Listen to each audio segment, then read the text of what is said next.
we live now? I guess. Okay. So what should we talk about? We're supposed to touch Should on. we like meet each other maybe for a sec? I think that. I'm Emmy. Nice to meet you. You know. Right on. Nice to meet you.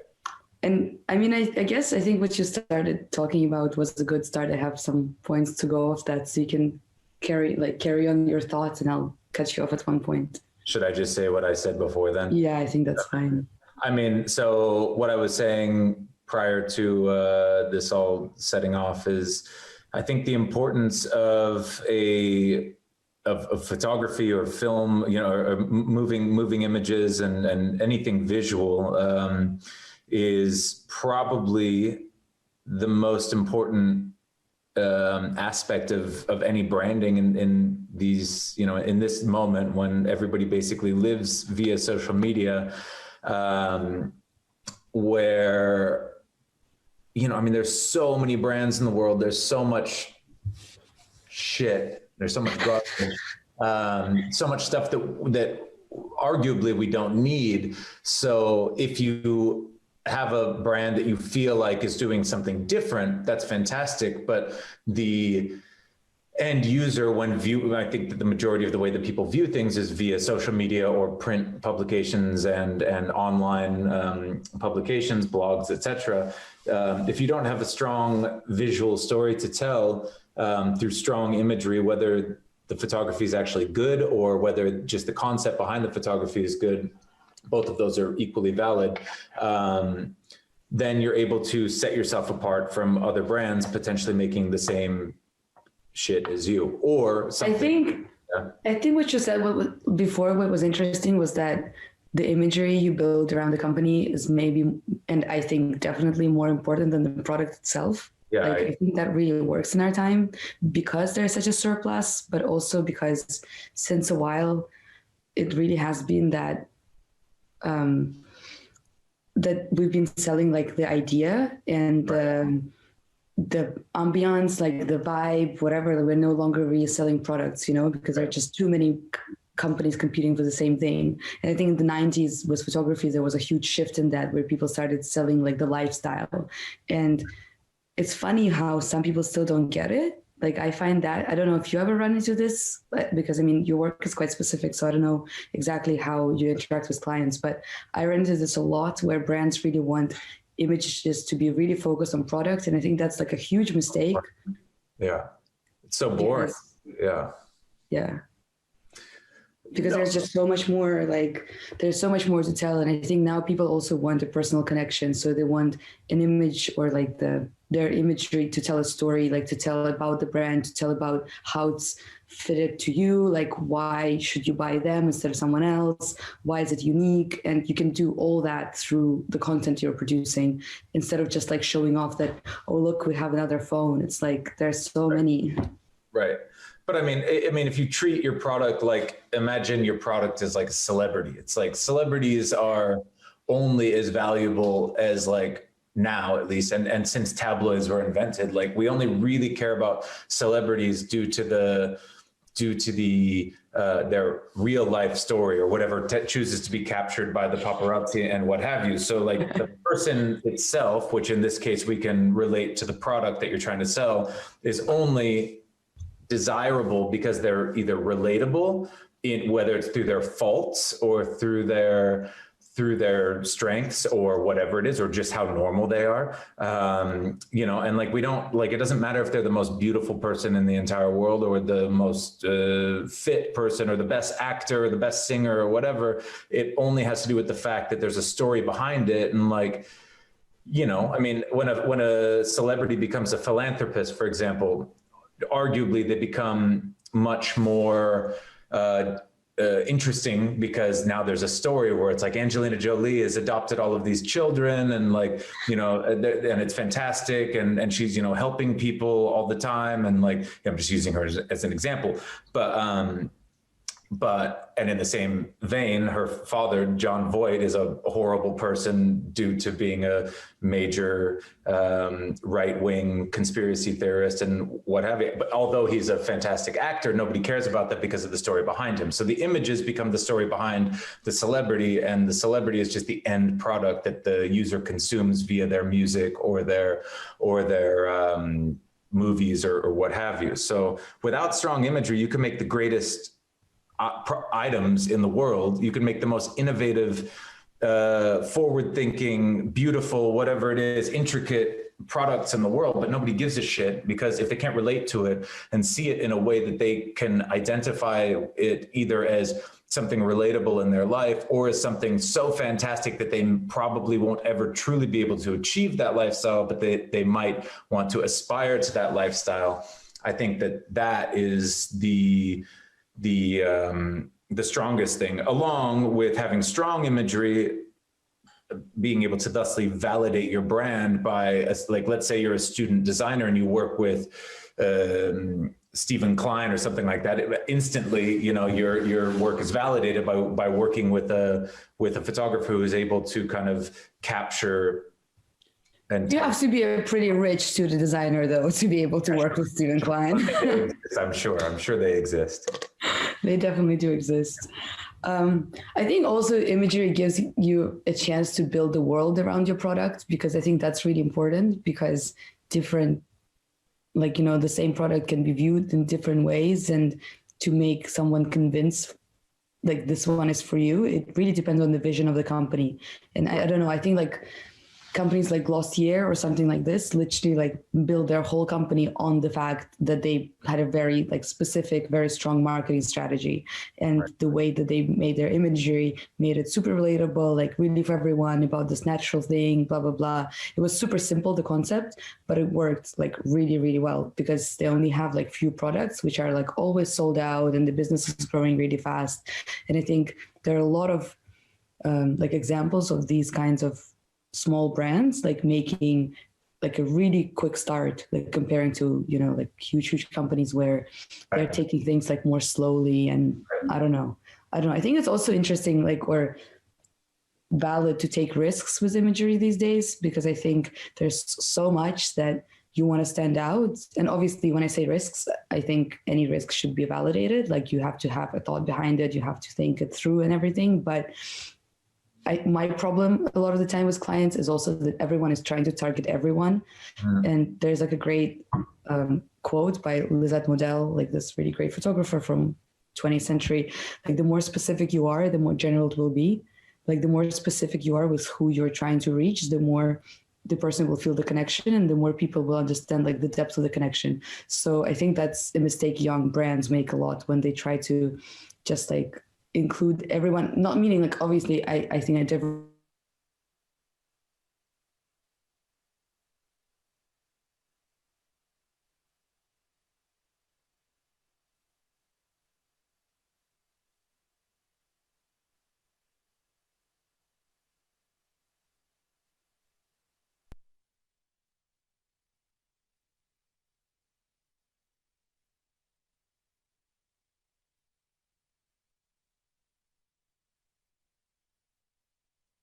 Unique or whatever, whereas like if you gear it towards a more focused demographic. Yeah, like you have to know your audience, like you have to know your focus group. And also, like, you're not going to be the second H&M, you know, just because it's different time now. That's not how, like, they made their head start, because like them and Zara, whoever, like those companies, they made their head start because they did it at the right time. Like now it's not the time for that, because they already took the market. Like, I think now the brands that do well are the ones that make a very specific, like, choose a very specific direction, have a very specific target audience, and like really stay true to themselves. I think that's also important. Like, the idea of always like having a point of view and sticking to it.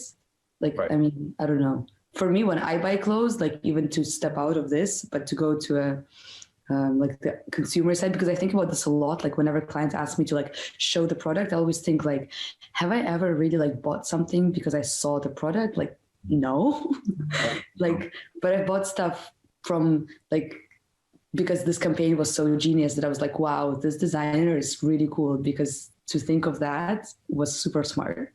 For sure. I mean, there's two ways to think about it, where like, if you think about it from like the social media base, like arguably, don't you think arguably like with the social media base and like the Instagram viewer, the vast majority of people would probably engage with the most basic kind of imagery, as anything a little bit too cerebral or too conceptual may fall on deaf ears.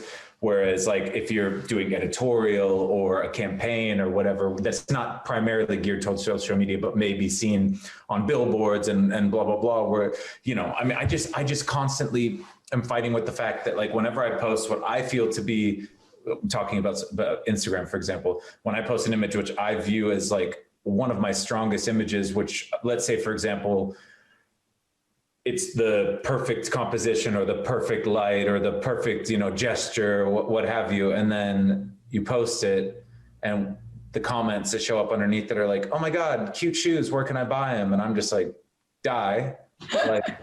Like that's not what any of this is about. So like, don't you think that if you took, you know, in a lot of the situations, besides things going viral and like Kim Kardashian validating something by posting it or what have you, don't you think that like an image that's too conceptual or too abstract might fall on blind eyes?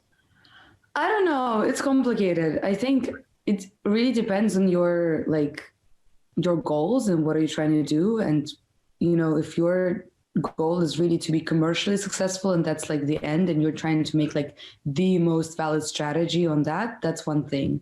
Versus if your goal is to make a product that is commercially successful, but maybe like not the most commercially successful, but also makes you feel good about yourself. I don't know. That's different. And, but I totally understand what you're saying. Like when you post something like work that you really love, and then you're like, okay, this is not the reaction that I expected. I totally get that.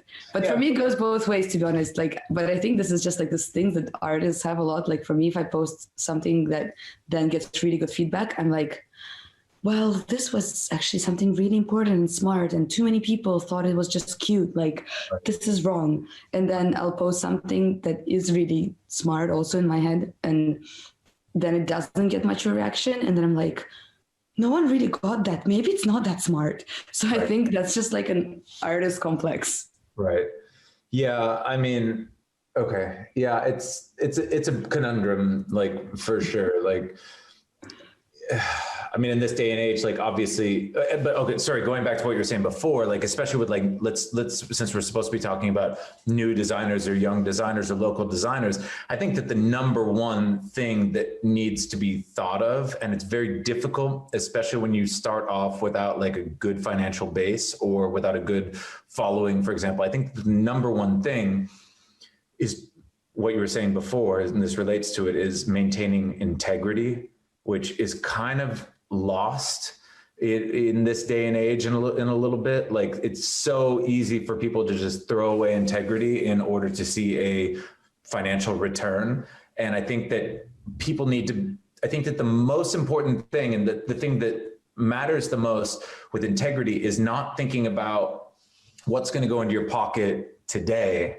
Like, let's say, it's like 30 years. So like if you sell like 1 million of the hottest shit right now that nobody needs, like in 30 years, are you still going to have a business, or can you have a little bit of cachet and integrity? And like, I mean, brands like Louis Vuitton and Christian Dior and whatever didn't just like start and like just be like commercial entities. They were like, all right, we're going to make this, and it's going to take some lady sitting in a room under a light, like 7 days to make this one small thing. And that's our brand. And they're like, yeah, we could have it done in Bangladesh for a fraction of the price. And yeah, they'll probably still look the same, but there's not going to be the story there. And 100 years later, are we still going to have a business model? Whereas like, still, when there's a Dior haute couture show or a Chanel haute couture show, and they have like Les Sages doing all the embroidery, and that dress is going to be like $400,000, and one woman is going to buy it, maybe, if they're lucky, they still maintain the integrity of the brand by utilizing the best of the best in order to maintain their cachet and in order to create something that may not be the most financially viable product for the masses, definitely not, but like there can be something that adds to their story. And let's say nobody buys that Lesage embroidered dress, but as a marketing tool, as something that shows how in love with the craft Chanel or whatever is, you know what I mean? Like, I think that's also important. I don't know. I think about this a lot personally. The idea that like when you go into an artistic business, like whatever it is, like when your job is something creative, it's always a risk kind of, and you're always taking that risk because it's not the most stable industries, And for me, whenever I catch myself like making some decisions that, like where I'm putting money first or whatever, I'm always like, you took this risk, so you might as well like carry this risk on and actually use it for what it is, like give it your all instead of then sabotaging this integrity like that you're talking about. And to be honest, for me, I've thought about this a lot again, like none of the projects that I've done where I went and compromised with myself really gave me that much feedback, I guess, like in the long run. And then the ones where I really like was maybe a pain to work with, but like stated that, no, we talked about this, we're going to have to stick to this plan. Like this was important. This is important. This detail is important. We have to do it exactly like this. And the clients or the magazines, whatever, were supportive of it. Then those were the projects that went like viral or like whatever, that gave a lot of feedback. So in the end, I think if you're if you're being honest, it does pay off. Maybe just not instantly or maybe not quite as easily as you would like, but in the long run, it's much more important. Yeah. And I find the same actually with like little brands. Like, I don't know how, but even from Instagram, for me, it's funny. Like I notice sometimes certain things and I save them and it's nobody, like I have a lot of friends who I follow who are like design students, like at St. Martin's or something, who are like second years or something, like really young. And then you notice something I'm not really paying that much attention, but I just remember saving this thing. And then 3 years later, you see them doing like super well. So I think when people stick to who they are, it does work.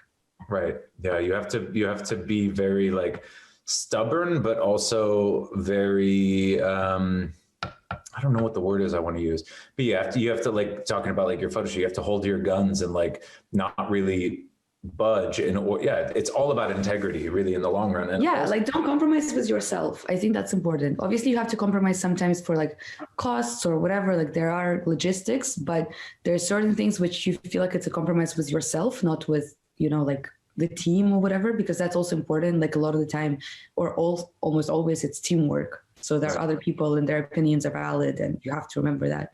But if you know that you're really not doing something that feels right, like you probably shouldn't be doing it. Yeah. And another thing that I always like to kind of reference, going back to like the big fashion houses and integrity again, is like, I remember back in the day when I first started, doing what I do professionally, and like I was able to, my rates were quite high. And then some kids came along and they started doing very similar to what I do, maybe not at the same quality level, but that doesn't matter, for let's say 10% of what I was charging at the time. And I was like talking to my girlfriend at the time and she was like, and I was like, should I bring my rates down? Should I be cheaper in order to get more work? And her response was like, no, you never want to be the price guy. And I was like, well, what does that mean? Like, what if I don't sell, what if I don't get hired because I'm too expensive? And then you kind of think about like when Louis Vuitton or Dior or Chanel or any of these people came out, like they didn't start selling suitcases for like the same price as everybody else. They were like, no, this suitcase is 3,000 euros more than the other person's suitcase. And they didn't slowly like increase their prices. It's like when Karl Lagerfeld increased the price of the timeless classic like Chanel bag. He was like, this is how much this costs. If you want to have this bag, it costs this much, and like that is what it takes to carry this bag. And that's a bold move to like, but it's one of those things to where like that also validates. I'm not saying that I don't think a Chanel bag should cost $6,000, but but you understand what I'm trying to say. It's like, Yeah. if a Chanel bag was $250, nobody would want a Chanel bag because everyone would have a Chanel bag and it would be passé. Like, I think this also relates a lot to, I mean, I think this would work with brands too, but I say this a lot because I teach at a university, like a photography school in Moscow sometimes. And I say this a lot to my students, like not to start working until they feel like their work is really worth paying for and they feel happy and they feel like they can charge well for it. Because if you build yourself a name being someone cheap, it's really difficult to then like charge 10 times more, you know, like it's kind of stupid. Like, why would the client pay 10 times more?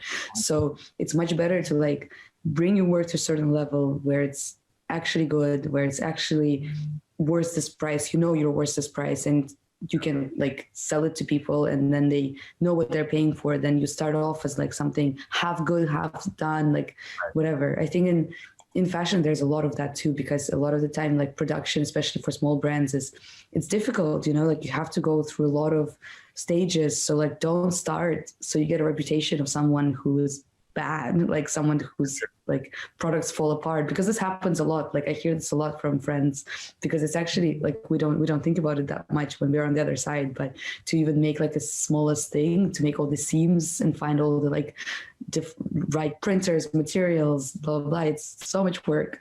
Like, don't launch too early, basically. for sure. Yeah. I mean, that's the unfortunate thing with the pace that fashion works at now, is like, there's so much pressure to just constantly have new stimuli, you know, to keep people engaged, because now it's all about relevance. So that's another thing, going back to like the importance of a visual facade or whatever to your business. It's like, you don't need to post, you don't need to have new content every day or every week. Like, it's better to release like one mind-blowing you know, campaign or whatever on a much more reasonable schedule, where it's every 6 months or even annually or whatever, something that's lasting and something that will, like, there's photos, it's rare anymore, but we still go back to photos from the 80s and 90s and 70s and 60s that are going to be photos that people 200 years from now still look at.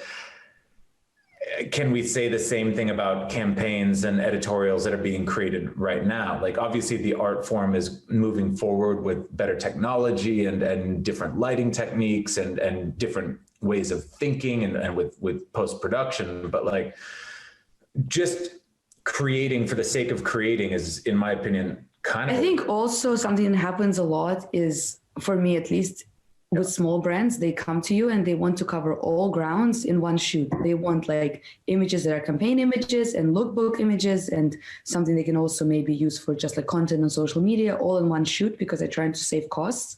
Right. So in the end, you get like a shoot that's quite big. It was a pretty big production, but the images aren't like clear enough to be lookbook. They're not strong enough to be like crazy good campaign images.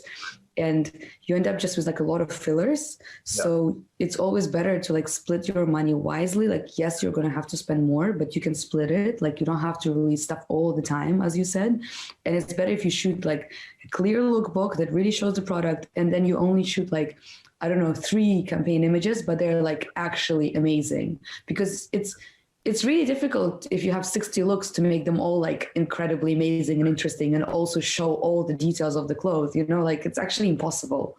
Yeah, but I mean, it's the perfect allegory for that or analogy, sorry, for that is to, you know, if you go to the grocery store, they're going to have fine meat and fine cheese and fine produce. But if you go to the butcher, they're going to have the best meat. You go to the cheese shop, they're going to have the best cheese. You go to the fish place, they're going to have the best, you know what I mean? Like, it's this new world mindset of the supermarket where people think that they can just make one stop and get everything that they need. And you end up diminishing your product in the end. Like, I mean, as much as I would love to shoot the campaign lookbook and content, you know, get paid for all of that, like, it, from the brand perspective, I think it makes more sense to diversify a little bit, and your lookbook should be different than your campaign, obviously. For sure. And then your Sure. content, your intern can shoot that. You know what I mean? And I realized honestly how important, because I like in the beginning I was kind of supportive of that. I was like, okay, let's try, like let's make this, try to make this work. And then sometimes like I would see how it wasn't, sometimes it would work, sometimes I would know it could be better. And then once I was with the stylist friend and she was selecting looks, and I realized actually that for a lookbook, it is really good when it's just very simple and very clear, and you don't need this crazy artistic vision, whatever. So, because actually it's distracting, because lookbook is there for you to see the looks, and then you can shoot the campaign that's small and strong and focused, and there you can put like all your creative things into. So you have to split. Yeah, and also if you sit there shooting 60 looks front, side, and back like e-commerce, and then they say, okay, let's go do something creative right now, you're going to be burnt out anyway. So like, for yeah. sure. So, I mean, yeah, it just depends what you want to focus on. But again, I think going back to what we started with, I think that just focusing on the story of what you're trying to sell, like forget that you're selling clothes. Like, yes, that is what people are going to end up giving you money for in exchange for your product, but you need to realize that that's not going to last, and that you need to focus on leaving a lasting impression so that in 100 years or 10 years or whatever it is, people still remember your brand's name. Like, and that's, I think that's difficult to think that far down the road, especially when you're just starting out. But I think that it's the most important thing. It's the same thing with life in general. Like the younger you are, the harder it is for you to think about the future. And then the older you get, you realize like how finite life is and how much more life you might have left. And you start to kind of like plan a little bit better. But when you're 17 or 20 years old or whatever, like, arguably you don't quite understand what 5 years down the road really might look like. So I think being constantly conscious of a timeline, being organized, and like just always like projecting your brand like 5 years into the future, and like knowing that if you invest, it's like with any business, if you invest now into the infrastructure, which would be in this situation, the creative infrastructure to build a strong story today, like right when you start out, versus doing it in 10 years. And then everyone's like, oh, this brand has just had a transformation. It's like as much value as that might have down the road, like how much cooler would it be to just always have been the shit, and like to have always. I also feel like, to be honest, it's rare, unless you have someone like really backing you up, that a transformation really works. Like, with this kind of business, I always, especially if we talk about like one specific market, be like at the local market or a global market, at each one of them, you get kind of one shot, to be honest. I feel like if you screw up your one shot, it's very difficult to rebrand. Like you have to invest same amount of money to rebranding. Like you might as well just start a new company. Like a celebrity, like if you get caught for overdosing sure. or whatever, you're done.